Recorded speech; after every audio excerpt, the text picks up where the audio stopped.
ya rabbal alamin. Dan juga tidak mengurangi rasa hormat kami kepada segenap para sepuh, para tokoh masyarakat, para ustadz, para kiai, para anjengan, dan juga segenap aparatur pemerintahan, terkhusus kepada segenap perangkat desa, baik itu Pak RT, Pak RW, Pak KU atau Pak Lurah, dan juga segenap staf jajarannya. Dan juga tidak mengurangi rasa hormat kami kepada segenap para orang tua kami, para bapak dan ibu-ibu, para hadirin wal hadirat yang dimuliakan oleh Allah Subhanahu wa taala, terkhusus kepada panitia penyelenggara Maulid pada saat ini. Semoga semua yang hadir pada malam hari ini, semua yang berkumpul pada saat ini, semua pahala mereka diberikan kepada panitia pada saat ini. Amin, amin ya rabbal alamin. Kenapa Pak Abu Al-Fakir berbicara seperti ini? Karena di dalam salah satu hadis Nabi Muhammad SAW mensabdakan, man dalla ala khair falau mithlu ajri fa'ilihi. Man dalla ala khair falau mithlu ajri fa'ilihi. Siapa orang yang menunjukkan satu kebaikan, maka orang tersebut yang menunjukkan satu kebaikan, maka dia akan diberi pahala oleh Allah sebagaimana orang yang melakukan kebaikan tersebut. Jadi kita cuma memfasilitasi, kita cuma memberitahu, tapi semua yang dikerjakan dilakukan oleh mereka, semuanya akan Allah berikan pahalanya kepada yang memberitahu tersebut. Oleh karenanya Pak Bu, apalagi kita hidup di zaman digital, di zaman media sosial, di zaman orang semuanya punya HP, maka jadikan HP yang kita miliki, media sosial ini yang kita dapati pada saat ini, jadikan itu sebagai ladang amal kita, jadikan itu sebagai amal jariah kita. Dengan apa? Dengan kita memberikan info-info kebaikan. Contoh acara malam kali ini, Bapak Ibu berikan info di status, hadiri acara peringatan Maulid Nabi Muhammad SAW dengan Ustadz Kiai Ulama ini. Itu bahkan kata Guru Al-Fakir Dr. Ustadz Sigap bin Abu Bebasan Baharun, selama status kebaikan itu masih ada, maka pahalanya terus akan Allah berikan kepada kita. Maka jangan sampai kita punya HP statusnya tuh aneh-aneh, status muka sendiri, lagi nongkrong di jembatan, ada apa? Statusnya mukanya sendiri, lagi jalan-jalan di mall, ada apa? Sehingga pasanglah status yang sekiranya nanti akan menggembirakan kita di akhirat. Pasanglah tulisan-tulisan yang nanti akan menyenangkan kita di akhirat. Karena setiap apa yang kita tulis, setiap apa yang kita ucapkan, semuanya tercatat jelas oleh malaikat raqib dan malaikat atid. Dan semua apa yang kita tulis, semua apa yang kita ucapkan, semuanya akan ada pertanggungjawabannya di hari kiamat. Jadi jangan dikira kita nulis-nulis di HP, di media sosial, di status, itu nggak ada hitungannya. Semua ada hitungannya. Faman ya'mal mithqala dzarratin khairan yarah, wa may ya'mal mithqala dzarratin syarran yarah. Kebaikan sekecil darah yang kita lakukan di dunia, itu semuanya akan Allah tampakkan di akhirat. Dan kejelekan sekecil darah yang tidak bisa lihat kecuali pakai mikroskop, itu kejelekan tersebut Babu akan ditampakkan di akhirat. Oleh karenanya jangan sampai kita ini meremehkan atas apa yang kita tulis di HP kita. Jangan sampai kita meremehkan apa yang kita ucapkan setiap saatnya, karena semuanya itu ada tanggung jawabnya. Oleh karenanya Pak Bu, peringatan Maulid yang setiap tahunnya kita adakan, setiap tahunnya kita laksanakan, ini sebetulnya adalah salah satu cara yang dilakukan oleh para ulama agar kita ingat dan kembali kepada Nabi kita Muhammad Sallallahu Alaihi Wasallam. Karena dalam hidup ini Pak Bu, kita butuh kompas kehidupan, kita butuh barometer kehidupan, kompas kehidupan kita, barometer kehidupan kita, keseimbangan hidup kita, namanya Nabi Muhammad Sallallahu Alaihi Wasallam. Sehingga kalau kita hidup ini Pak Bu, sudah hidupnya kita bersama Nabi, hidup indah. Dalam keadaan sulit pun akan indah. Dalam keadaan kita berada, kita akan berbagi dengan seseorang. Kenapa? Karena hidup kita bersama Nabi. Yang menjadi susah hari ini, kita ini hidupnya tidak bersama Nabi. Artinya ajaran-ajaran Nabi kita kerjakan, kita praktekkan Pak Bu. Karena dalam Al-Quran sendiri Allah Subhanahu wa taala berfirman, "Wa ma yantiqu 'anil hawa in huwa illa wahyun yuha." Tidaklah ada satu kata pun yang terucap daripada lidah mulianya Nabi Muhammad SAW kecuali itu semua wahyu dari Allah. Tidak ada hawa nafsu, Pak. Artinya kalau kita mau ngikutin Nabi semuanya kebaikan. Makanya kenapa sekarang ini orang-orang kafir ini gencar-gencarnya membuat acara-acara menampilkan orang-orang yang intinya agar bagaimana umat Islam ini, umat Nabi ini tidak kenal sama nabinya. Bagaimana kita hari ini lebih kenal dengan artis, pemain bola, orang-orang kafir, orang-orang yang tidak pernah sujud kepada Allah Subhanahu wa taala, agar kita lupa sama kita punya Nabi. Kalau kita sudah tidak dekat sama Nabi, hati kita jauh dari Nabi, akan dibuat sejelek apapun itu akan mudah. Oleh karenanya Pak Bu, para ulama itu mengadakan acara-acara maulid, bahkan sampai mengarang kitab-kitab maulid agar kita ingat sama Nabi. Hidup kita ini susah Pak Bu karena kita sudah jauh dari Nabi. Hidup ini kan kata Nabi antara bersyukur dan bersabar, antara dua itu aja. Bersyukur kata Nabi di saat kita diberi nikmat oleh Allah, bersabar di saat kita diberi ujian oleh Allah. Hidup ini Pak Bu nggak mungkin lepas dari ujian siapapun orangnya. Orang paling kaya di dunia itu nggak lepas Pak Bu dari ujian Allah Subhanahu wa taala. Apalagi orang-orang seperti kita. Di dalam Al-Qur'an sendiri, di dalam surah Al-Ankabut di ayat yang kedua Allah berfirman, ahasiban nasu ayyutraku ayyakulu amanna wa hum la yuftanun. Apakah mereka manusia menyangka kata Allah, aku Allah hanya menurut mereka untuk beriman kepada Allah, wa hum la yuftanun, sedangkan mereka tidak dicoba. Artinya hidup ini Pak Bu pasti ada ujiannya. Hidup ini pasti ada nggak enaknya. Tinggal bagaimana kata Al-Fakir, saya punya guru Dr. Ustaz Bimsiga Baharun, kita ini mau hidup susah berpahala atau hidup susah tidak dapat pahala, malah dapat dosa. Tinggal milih aja. Kalau hidup kita ini susah ingin berpahala, sabar. Karena tidak ada satu manusia pun yang tidak diuji oleh Allah. Jangan pernah mengatakan, ujian saya paling berat, ujian saya ini nggak main-main. Nabi ingatkan sama kita, kalau engkau diberi nikmat oleh Allah, lihat orang yang di bawahmu, banyak yang harus kamu bantu. Tapi kata Nabi, kalau engkau diberi musibah oleh Allah, diberi ujian oleh Allah, lihat orang yang di atasmu, banyak yang ujiannya lebih besar, lebih berat dari kamu. Bahkan kalau kita mau jujur, ekonominya di bawah kita, tenaganya di bawah kita, mereka bisa sabar, mereka bisa bangkit, mereka bisa untuk sukses. Kenapa kok kita tidak bisa untuk bangkit? Karena kita banyak ngeluhnya daripada kita bangkitnya. Kita banyak putus asanya daripada kita mencobanya. Kita banyak menyalahkan orang daripada mengintrospeksi diri kita sendiri. Makanya sulit kita melewati yang namanya ujian, musibah itu dengan mudah. Kalau kita ingin melewati Pak Bu ujian, musibah dari Allah dengan mudah, maka ingatlah bahwasanya ujian itu bukan hanya kita yang alami. Orang-orang lain pun mengalami, bahkan lebih besar, lebih kuat ujiannya daripada kita. Mereka bisa sukses, mereka bisa bangkit, mereka bisa kembali lagi. Kenapa kok kita nggak bisa? Karena banyak ngeluhnya, banyak putus asanya Pak Bu. Kita banyak nyalain orang daripada koreksi diri sendiri. Padahal mungkin kejadian yang hari ini terjadi yang tidak mengenakan dalam hidup kita, itu mungkin karena kesalahan kita sendiri, karena banyak dosa mungkin yang kita lakukan. Karena dalam Al-Quran Allah sudah berfirman, doharul fasadu fil barri wal bahri bima kasabat aydin nas. Tampaknya kejelekan yang ada di daratan, tampaknya kerusakan yang di laut, semuanya karena ulah kita sebagai manusia. Oleh karenanya, dengan peringatan Maulid Nabi ini baru, ayo Al-Fakir mengajak kita semua kembali kepada Rasul. Kita kembali lagi kepada Nabi kita Muhammad Sallallahu Alaihi Wasallam. Karena dalam hidup Nabi Pabu itu sempurna. Pengen jadi anak yang baik, Nabi Muhammad pernah menjadi anak. Pengen jadi pemuda yang baik, Nabi Muhammad pernah jadi seorang pemuda.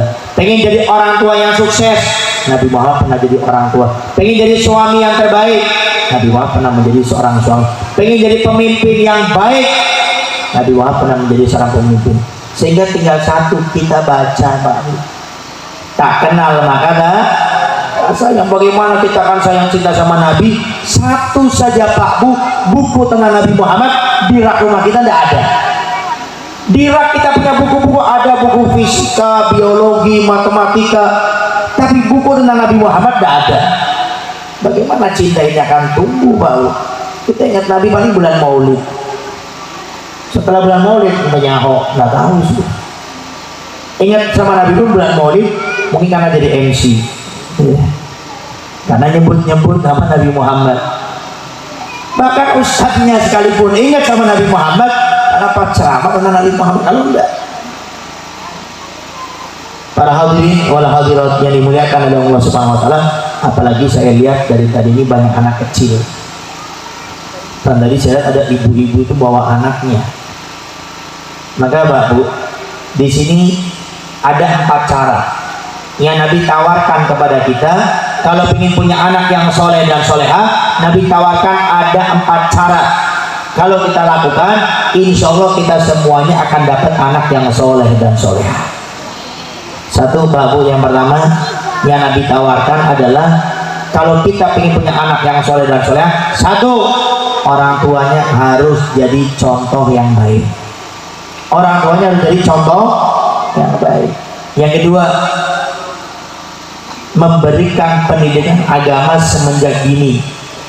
Memberikan pendidikan agama di saat anak masih balita, masih kecil, kita berikan pendidikan agama. Yang ketiga, jauhkan anak kita dari segala sesuatu yang bisa merusaknya. Keempat, doakan kita punya anak, karena kata Nabi, doanya orang tua terhadap anaknya seperti doanya Nabi terhadap umatnya. Satu Pak Bu, Nabi kasih solusi bagi kita yang ada anak pusing ngurusin anak, ada di tanggung jawab dunia akhirat. Nabi beritahu kalau ingin anak kita jadi anak yang soleh dan soleha, yang pertama adalah orang tuanya jadi contoh. Maksudnya apa Ustadz? Jangan cuma pintar nyuruh, jangan cuma pintar ngomong kita sebagai orang tua, tapi berikan contoh. Kata ahli psikologi mengatakan anak itu lebih mudah mengikuti orang tuanya dari apa yang dia lihat daripada apa yang dia dengar. Ini sekarang udah maaf, kadang-kadang kita sebagai orang tua memperbanyak mendengarkan kepada anak, bukan memberikan contoh. Jangan salah, hari ini berapa banyak anak durhaka sama orang tuanya. Contoh, ada orang tua si bapak nyuruh anaknya ke masjid salat berjamaah. Anaknya ke masjid Pak salat berjamaah, tapi bapaknya ke pos kamling, tidak ke masjid. Nyuruh anaknya untuk ke majelis taklim si ibu, anaknya ke majelis taklim, tapi ibunya nonton sinetron, tidak ke majelis taklim. Kalau kayak gini gimana anaknya akan jadi baik? Sadari wahai para orang tua, kita ini contoh bagi anak-anak kita, dan anak itu lebih mudah mengikuti apa yang dia lihat daripada apa yang dia dengar. Maka sadari. Nabi Muhammad SAW saja dalam hadisnya mensabdakan orang tua itu bisa menjadikan anaknya Yahudi, Nasrani atau Majusi. Itu orang tua. Jadi agama yang paling penting dalam diri seorang manusia itu hubung kaitannya begitu kuatnya sama orang tua. Makanya kalau orang tua sudah jadi contoh yang baik, insya Allah anak-anaknya akan jadi baik. Silakan Bapak Ibu cek kalau hadir acara-acara hall atau manakib, dengar cerita ustadz ini, kiai ini, ulama ini, habib ini, ayahnya wali, kakeknya wali, buyutnya wali, semua mata rantainya jadi wali, anaknya wali, cucunya wali, cicitnya wali. Apa sebabnya? Diantaranya Pak Bu, orang tuanya jadi contoh, bukan cuma pintar ngomong. Ini yang hari ini menjadi susah bagi kita. Kita sebagai orang tua itu hanya cuma bisa ngomongin anak. Anak diomongin nggak mau cubit, anak diomongin nggak mau sentil telinganya, anak omongin nggak mau di ini di itu. Tapi anaknya setiap hari melihat bapaknya tidak ada contoh-contoh yang baik, ibunya tidak memberikan contoh yang baik. Itu bagaimana anaknya akan jadi baik? Itu yang pertama. Nabi tawarkan, jadilah orang tua yang menjadi contoh yang baik untuk anak-anaknya. Yang kedua Pak Bu, memberikan pendidikan agama semenjak dini kepada anak. Hari ini ada istilah kayak gini, Ustaz, biarkanlah anak saya masih kecil, biarkan anak saya masih kecil, tidak apa-apa Ustaz, nakal-nakal dikit tidak apa-apa. Akhirnya anak terbiasa dengan kenakalannya sampai mereka sudah balik, mereka sudah dewasa, akhirnya sulit untuk diluruskan sama orang tuanya. Sampai para ulama mengatakan mendidik anak di masa kecil itu lebih mudah daripada mendidik anak di masa dewasa. Hari ini Bapak Ibu boleh lihat contoh tetangga atau anak kita sendiri yang hari ini sulit untuk diatur. Silakan lihat dulu itu orang tua di masa kecil anaknya, adakah itu orang tua pendidikan agama semenjak ini atau tidak? Silakan lihat lalu. Hari ini kita dapati, kita mengharapkan generasi anak muda yang baik, yang taat kepada Allah, tapi kadang-kadang kita sulit mendapatkan anak-anak muda yang berprestasi, yang baik, yang bisa meneruskan daripada perjuangan orang-orang yang ada di depannya pada saat ini. Kenapa? Karena semenjak kecil orang tuanya tidak mendidiknya dengan baik, sehingga sulit sekarang ini seakan-akan kita ini mengkader generasi muda ini untuk jadi lebih baik.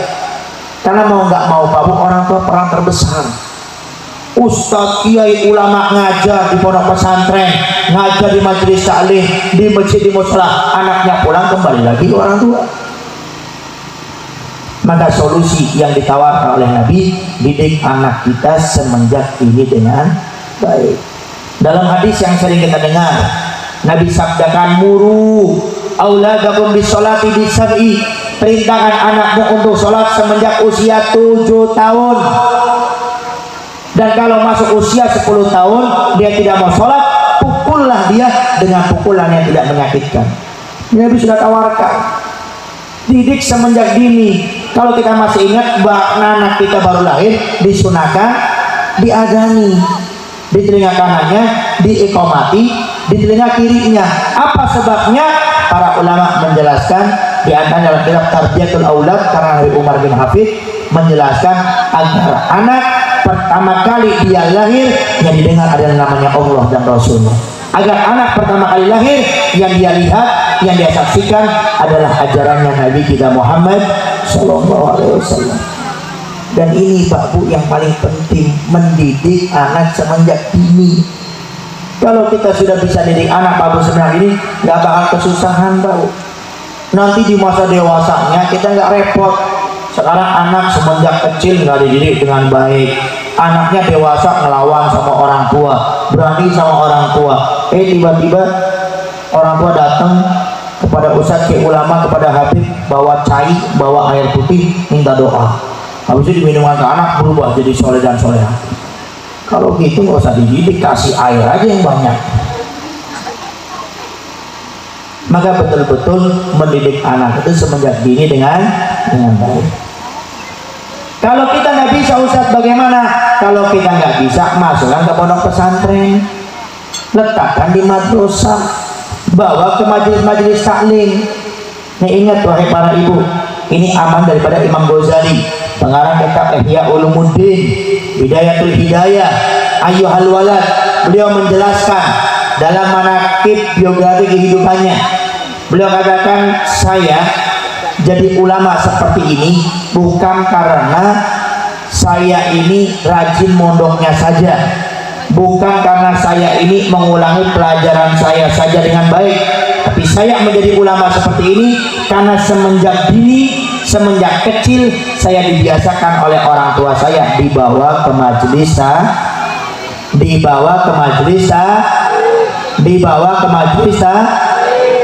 Nah sekarang mana anak kita? Kadang-kadang majelis taklim nggak dibawa. Makanya Pak saya tidak heran, ada bapaknya soleh, ibunya soleha, ngadu Ustaz, saya sudah berusaha jadi orang tua yang baik, tapi kenapa Ustaz ya anak saya kok sulit diatur? Bapak ibu ke majelis taklim hadir enggak? Istiqomah Ustaz, anaknya dibawa enggak? Hehehe. Anaknya nggak dibawa Ustaz di rumah, itu kesalahannya.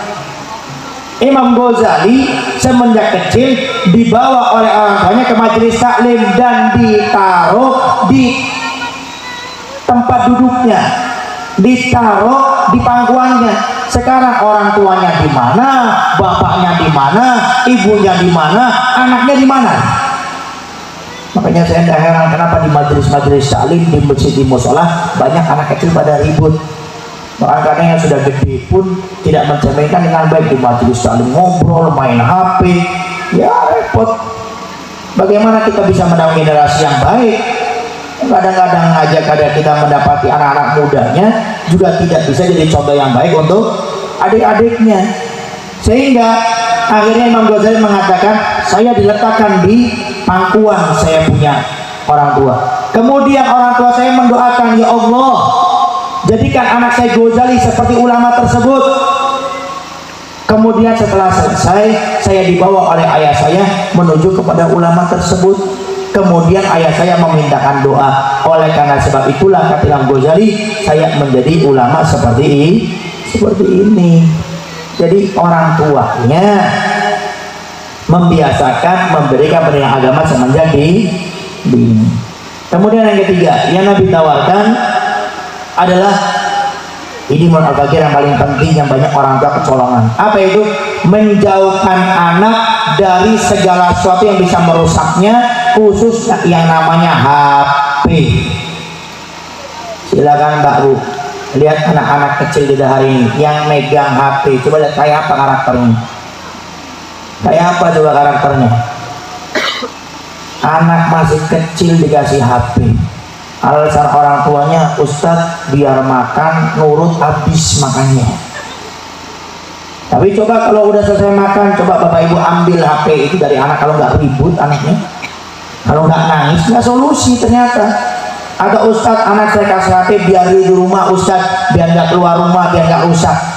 Nggak usah keluar rumah, di rumah aja udah rusak dengan HP. Ini ada cerita nyata nih. Ini pembelajaran bagi bapak ibu, biar kita ambil pelajaran. Apalagi ada anak hobinya megang HP terus ya. Bangun tidur HP, mau tidur HP, kamar mandi bawa HP, semuanya HP. Ke majelis taklim main, nah kecil dan gedenya sudah. Ini ada di salah satu tempat Pak Bu. Ini perempuan dikenal di kampungnya namanya perempuan soleha, perempuan paling soleha sudah. Sampai suatu saat ada ustadz, si jomblo ini, ustadz datang kepada ini perempuan. Kemudian setelah itu memberikan Al-Quran sebagai simbol pengen melamarnya. Apa yang terjadi Pak Bu? Dikasihkan itu Al-Quran sama ini perempuan yang katanya paling soleha. Di saat diterima, Al-Qurannya disobek, ditaruh di bawah, diinjak sama itu perempuan. Beberapa minggu kemudian si perempuan nikah Pak Bu dengan beda agama. Nikah dengan beda agama yang katanya perempuan paling soleha. Ibunya, bapaknya tahu agama, dilarang karena nggak sah, jatuhnya zina. Nikah harus sesama iman. Akhirnya si anak ngancem, kalau bapak ibu tidak nikahkan saya, lebih baik saya bunuh diri. Akhirnya dinikahkan bapak. Heran si ibu sama si bapak ini, dari mana anak saya kenal dengan beda agama? Ternyata lewat yang namanya hati-hati baru. Anaknya masih kecil sudah megang HP, takutnya rusak nanti cara berpikirnya. Anaknya yang SD, yang SMP, yang SMA, HP terus nggak pernah dilepas.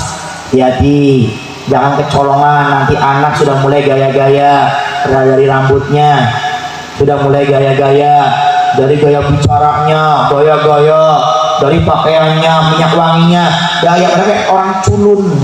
Cuma karena merasa dia melihat HP mirip artis ini. Hati-hati, nanti pada ujungnya anak kita jadi durhaka gara-gara HP. Silakan Pak Bu, saya berani jamin bapak ibu cari 10 orang anak ya, mau itu SD, SMP, SMA, yang 10 anak ini tidak suka megang HP sama 10 anak yang biasa megang HP. Saya berani yakin 10 anak yang tidak megang HP akhlaknya lebih baik daripada yang suka megang HP. Silakan Mbak Bu kalau nggak berbeda. Di tempat ini juga boleh, silakan. Mana yang akhlaknya lebih beradab kepada orang tuanya, yang suka megang HP sama yang tidak suka megang HP. Silakan Mbak Bu kalau tidak percaya. Saya juga survei di beberapa tempat. Anak yang megang HP ini sama orang tuanya akhlaknya sangat kurang Mbak Bu. Tapi anak yang tidak pegang HP, adab akhlaknya sangat baik, bahkan bukan hanya kepada orang tuanya, sama ustadznya, sama orang yang lebih tua daripada dia, itu begitu baiknya.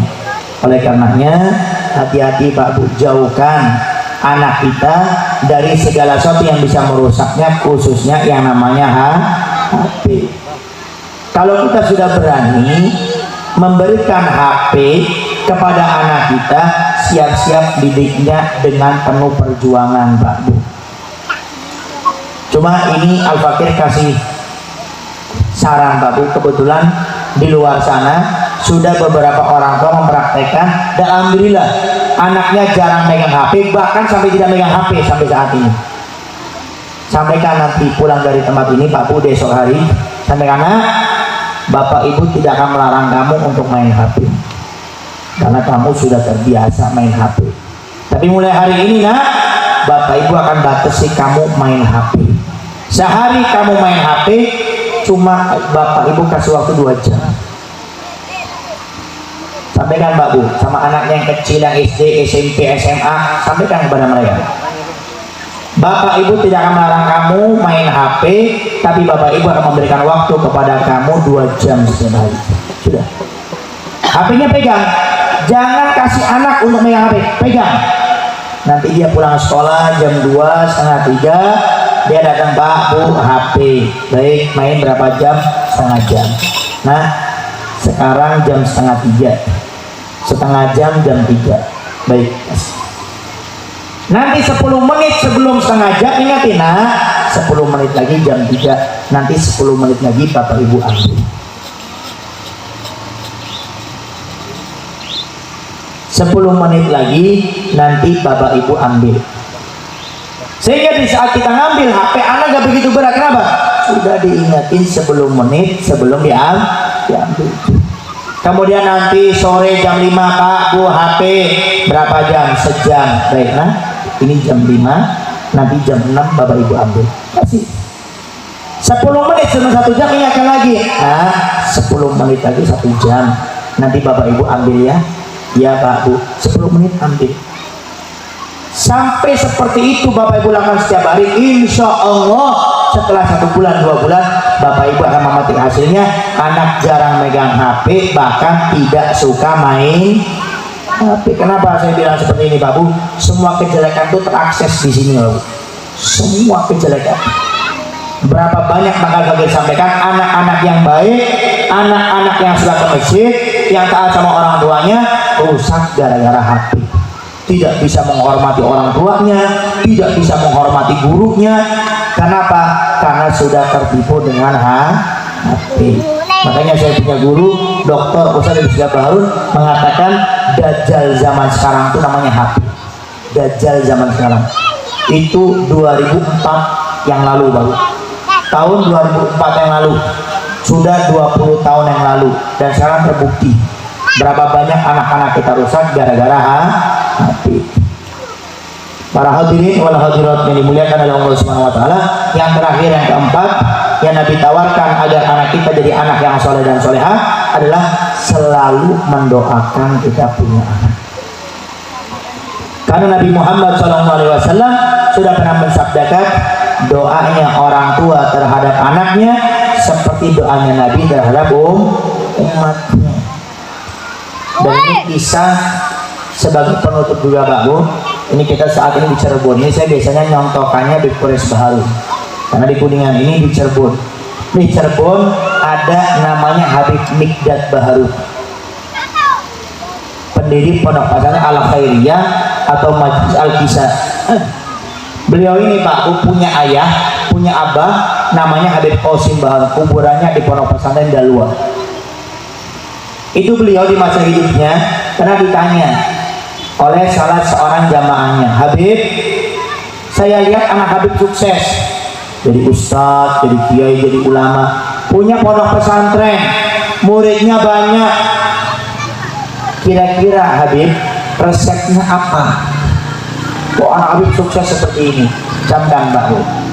Kata beliau, demi Allah, setiap saya melihat anak saya doakan anak saya menjadi ulama. Setiap saya melihat anak saya saya doakan anak saya menjadi anak yang soleh dan soleh karena sebab doa orang tua. Sekarang saya tanya bapak ibu semuanya, sehari doain anak berapa kali?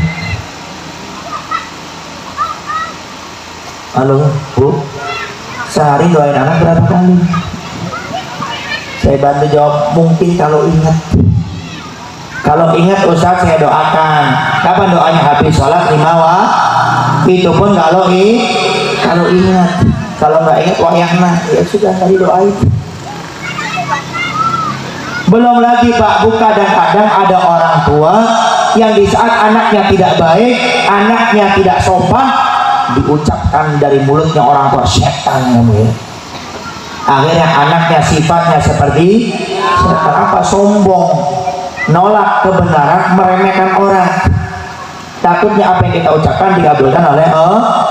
Tapi doakan yang baik-baik. Kalau anak disuruh beli cabai malah main layangan, ketemu ya Allah, jadi anak yang soleh. Nyuruh anak untuk beli mie, malah main PS. Ya Allah, semua jadi ulama. Kenapa?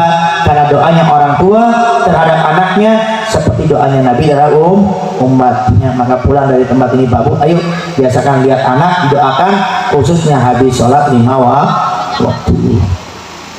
Para hadirin, para hadirat yang dimuliakan oleh Allah Subhanahu wa taala, mungkin itu saja yang bisa Al-Bagir sampaikan pada kesempatan kali ini, dan mungkin ada sedikit Pak Bu amalan dari Al-Faqih. Silakan kalau mau dilakukan, mau diamalkan. Dikatakan siapa membaca doa ini 11 kali habis sholat 5 waktu akan diberikan 5 perkara. Siapa membaca doa ini 11 kali habis sholat 5 waktu akan diberikan 5 perkara. Bahkan sebagian mengatakan ini doa sempurna untuk rumah tangga. Apa 5 perkara itu? 1, akan diberikan rumah tangganya sakinah mawaddah warahmah. 2, akan diberikan oleh Allah suaminya suami yang soleh. 3, akan dijadikan istrinya istri yang soleh. 4, kalau belum punya anak akan diberikan anak oleh Allah. 5, anaknya dijadikan oleh Allah anaknya soleh dan solehah, dibaca 11 kali habis sholat 5 waktu. Kuncinya Pak Bu cuma istiqomah. Apa doanya? Rabbana hablana min azwajina wa dzurriyyatina qurrata a'yun waj'alna lil muttaqina imama. Rabbana, wahai Tuhan kami, hablana, berikan kepada kami, min azwajina, daripada istri kami, wa dzurriyyatina, anak keturunan kami, qurrata a'yun, pelipur lara.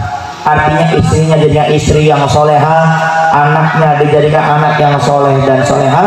Waja'alna, dan jadikan kami para suaminya lil muttaqina imama, menjadi seorang suami yang bertakwa.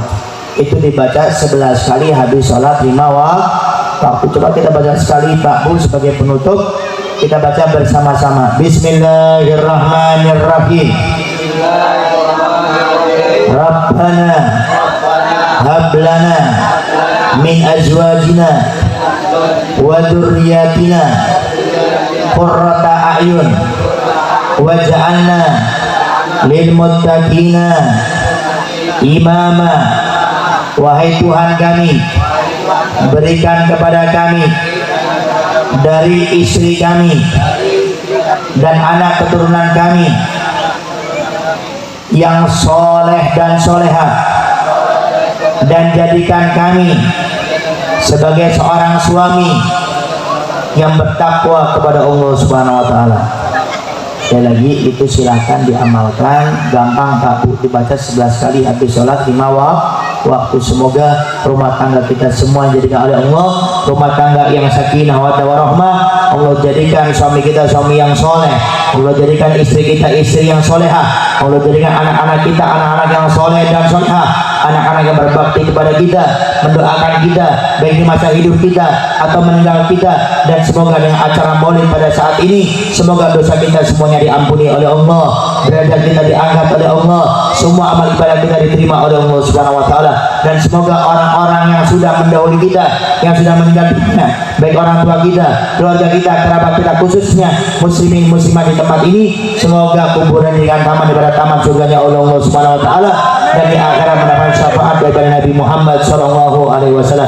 Dan semoga tidak ada satu orang pun yang keluar dari majelis ini, dalam acara ini, dalam maulid ini, kecuali kita semua yang punya hajat, baik itu hajat dunia maupun hajat akhirat. Kita pulang dari tempat ini, semua hajat dunia akhirat kita semuanya dikabulkan oleh Allah Subhanahu wa taala. Ala hadhihi niyyah jami'ah likulli niyatin sholihah kama nawajib aslafuna wa syuyukhana wa masyayikhina wa rijal bisrasil Fatihah.